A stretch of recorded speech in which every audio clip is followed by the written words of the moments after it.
जंगल का राजा शेर कई दिनों से भूखा था। वह कुछ खाना चाहता था जिससे उसकी भूख शांत हो सके, लेकिन उसे जंगल में कोई जानवर नहीं दिखाई दे रहा था। कुछ देर के बाद शेर को किसी के आने की आहट सुनाई दी। शेर ने छुपकर देखा तो एक आदमी जंगल से जा रहा था। भूखा शेर सोचने लगा कि आज तो किसी मनुष्य का भोजन मिल रहा है। ये भोजन खाकर तो मज़ा ही आ जाएगा। बहुत दिनों बाद इतना टेस्टी खाना मिला है। मैं इसे ऐसे अपने हाथ से नहीं जाने दूंगा। फिर शेर उसके पीछे पीछे जाने लगता है, लेकिन उस आदमी को शेर के पीछे होने का एहसास हो जाता है। वह आदमी ईश्वर से प्रार्थना करने लगता है। हे ईश्वर, बचा ले मुझे इस शेर से, नहीं तो ये मुझे खा जाएगा। बचा ले भगवान। अगर आज मैं इस शेर से बच गया तो मैं इस जंगल की तरफ देखूंगा भी नहीं। बस आज मुझे बचा ले भगवान। वहीं शेर पीछे से दहाड़ने लगता है और बोलता है, मैंने आज तक किसी इंसान को नहीं खाया है, परंतु मैं कई दिनों से भूखा हूँ। मैंने कई दिनों से कुछ नहीं खाया है। अगर मैंने भोजन नहीं किया तो मैं भूखा ही मर जाऊंगा। अरे अरे, शेर जी, मैं तुम्हें भूखा नहीं रहने दूंगा। मैं तुम्हारे लिए खाने की व्यवस्था करता हूँ, बस तुम मुझे छोड़ दो। फिर वह आदमी जंगल से भागकर घर लौट आता है। वह बहुत डरा हुआ था। उसकी पत्नी ने उसे डरा हुआ देखकर उससे पूछा कि सुनो जी, क्या हुआ है आपको? आप इतने डरे हुए क्यों हो? आप तो जंगल से ऐसे डर कर आए हो जैसे कि कोई शेर आपके सामने आ गया हो। अरे मत पूछ फूलमती, आज जान बच गई मेरी। नहीं तो वो शेर आज मुझे खा ही जाता। मैं शेर से झूठ बोलकर भागकर घर लौट आया हूँ। नहीं तो वो आज मुझे खाकर अपनी भूख मिटाता।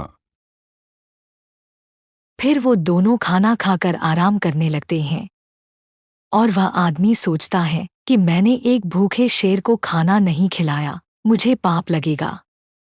वो बस यही सोच में रहता है कि वो भूखे शेर ने कुछ खाया होगा या नहीं। ऐसा सोचते सोचते रात हो जाती है। राजू बहुत दयालु था, वो सबके बारे में अच्छा ही सोचता है।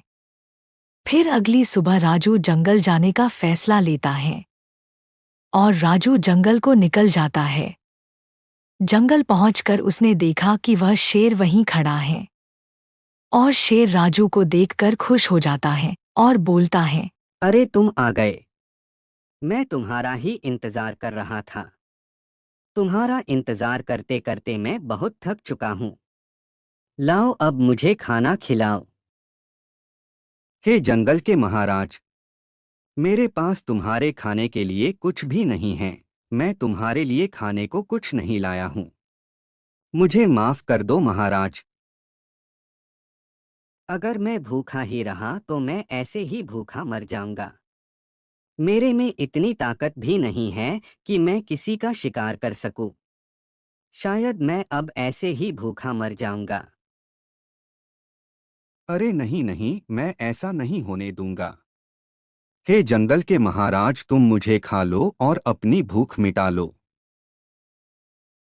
ठीक है, मैं तुम्हारा शिकार करके तुम्हें अपना भोजन बनाता हूँ और अपनी भूख शांत करता हूँ।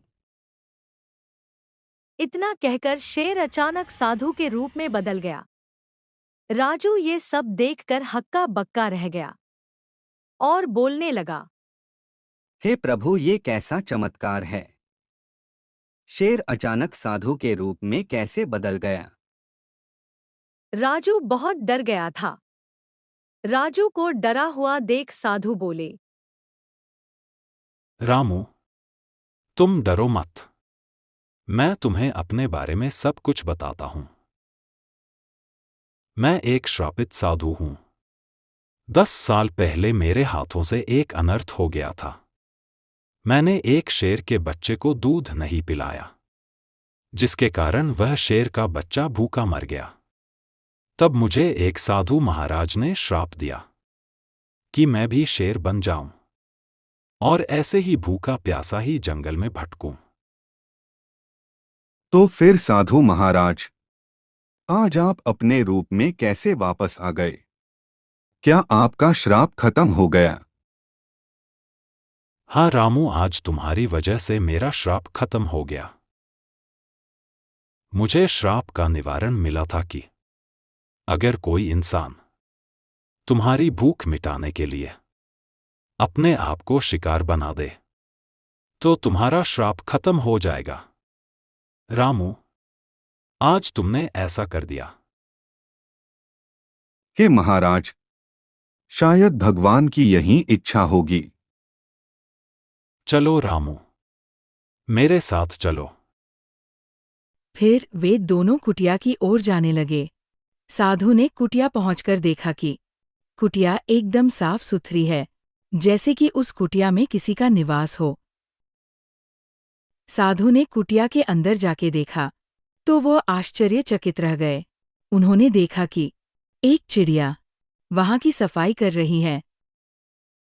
साधु ने चिड़िया से पूछा कि हे माते, कौन हो आप जिसने मेरी कुटिया इतनी साफ सुथरी रखी है? हे माते, क्या मैं आपके बारे में जान सकता हूं? प्रणाम महाराज, मेरा नाम चुलबुली चिड़िया है। जब मैं छोटी थी तब एक शिकारी बाज ने मुझ पर हमला किया था। तब आपने मेरी सहायता की थी। आपने ही मेरे प्राण बचाए थे।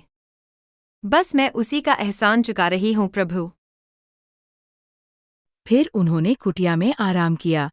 ऐसे ही शाम होने वाली थी और रामू भी घर जाने लगा। रामू जैसे ही घर पहुंचा, उसने देखा कि उसका घर पहले से बड़ा और सुंदर बन चुका है। रामू ये सब देखकर हैरान हो गया।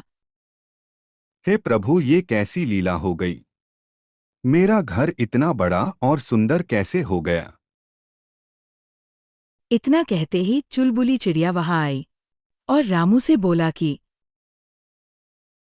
रामू, तुम सच्चे और बहुत दयालु इंसान हो, इसलिए आज तुम्हें ये सब मिला है। रामू, आगे भी ऐसे ही सबकी मदद करना और सच्चाई का रास्ता अपनाना। इतना कहकर चिड़िया वहां से चली जाती है। रामू भगवान का शुक्रिया अदा करता है और अपने परिवार के साथ हंसी खुशी रहने लगता है।